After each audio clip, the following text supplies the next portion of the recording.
L'informatique, qu'est-ce que c'est actuellement? Eh bien, tout d'abord, nous devons disposer d'un ordinateur. Un ordinateur de bureau ou bien un ordinateur portable comme celui-ci, ou bien une tablette comme l'iPad qui a eu beaucoup de succès, ou bien un smartphone qui remplace le téléphone d'hier.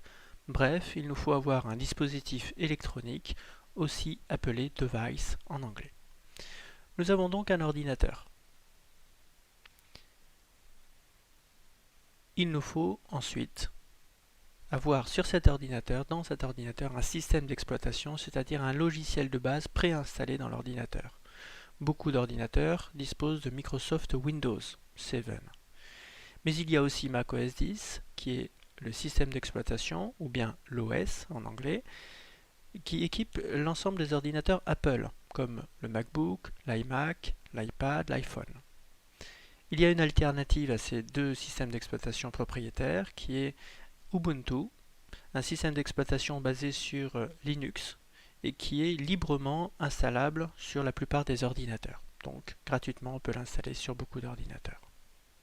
Nous avons donc un ordinateur, nous avons un OS, c'est-à-dire un système d'exploitation ou logiciel dessus.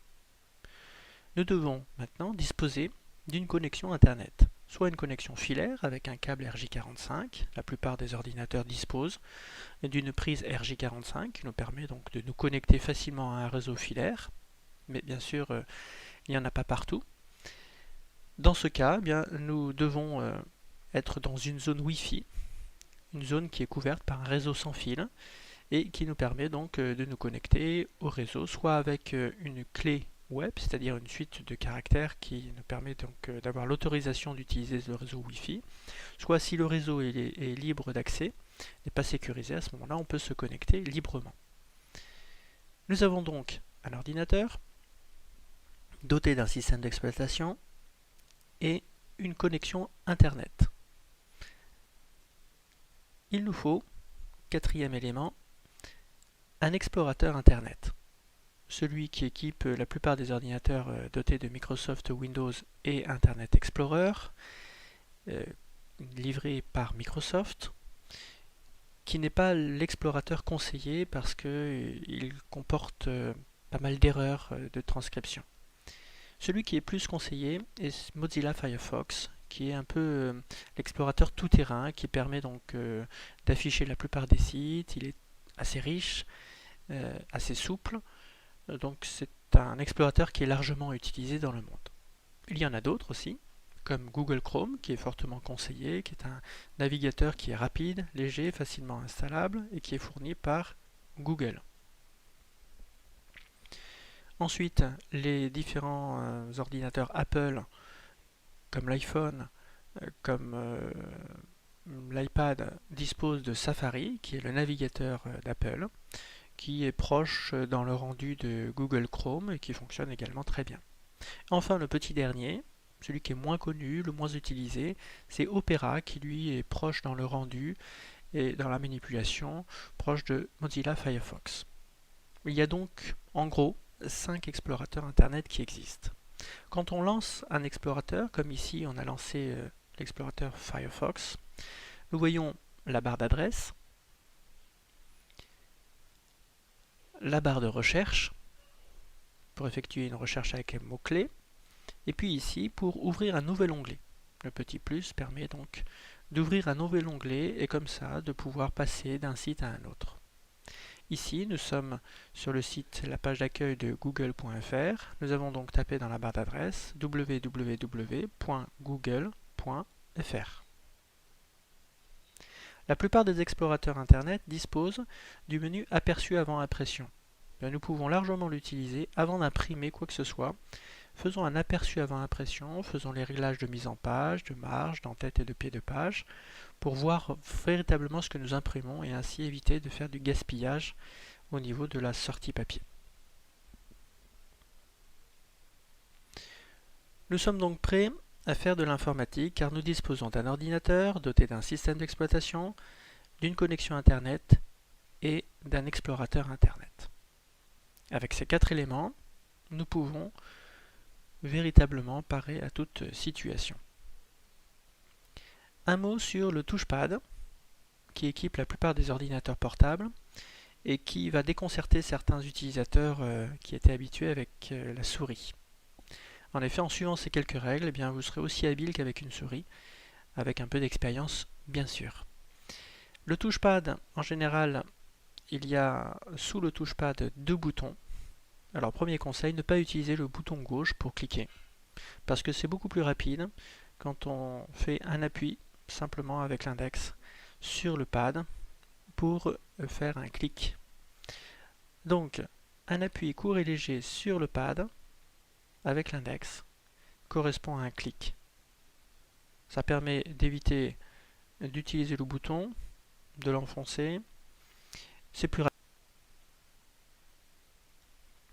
Ensuite, pour faire un double clic, eh bien simplement 2 appuis rapides et légers sur le pad permettent de faire l'équivalent du double clic de la souris.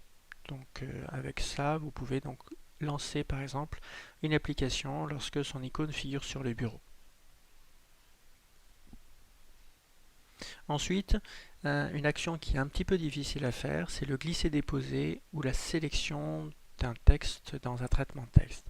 À ce moment-là, on fait l'équivalent du double-clic, 2 appuis, et à la fin, on laisse l'index sur le pad, on le laisse en contact, et on glisse avec l'index pour sélectionner ou glisser et déposer donc l'élément que l'on a pris.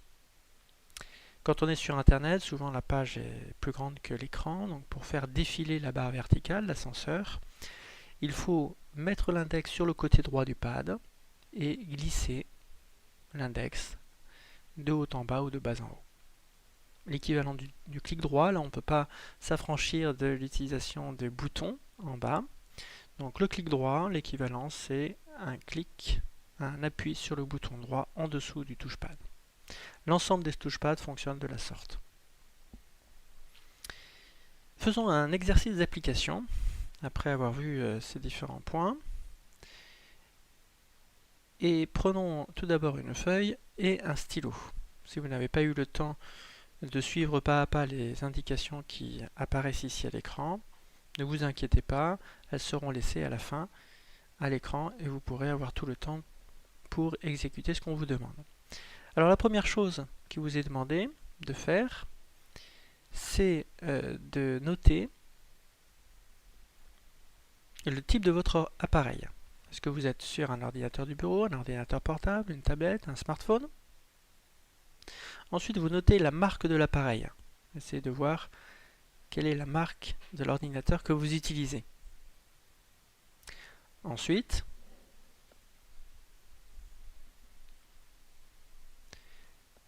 le système d'exploitation qui s'est sûrement lancé lorsque vous avez allumé votre ordinateur. Le type de connexion Internet, est-ce que c'est une connexion filaire? Est-ce que c'est une connexion Wi-Fi sans fil? Le nom du navigateur Internet que vous utilisez. L'emplacement de la barre d'adresse, l'emplacement de la barre de recherche. Comment fait-on avec votre navigateur pour ouvrir un nouvel onglet? Est-ce qu'il est possible d'ouvrir un nouvel onglet? Ensuite, une fois que vous avez écrit tout cela, eh bien, vous allez mettre en pratique en faisant de la navigation sur Internet. Alors, vous allez ouvrir 2 onglets ou 2 fenêtres. Une sur le site google.fr et un autre onglet sur le site wikipedia.org. Une fois que vous avez donc ces 2 sites qui sont ouverts, eh bien vous pourrez naviguer en essayant d'utiliser les différentes fonctionnalités que nous avons vues sur le touchpad.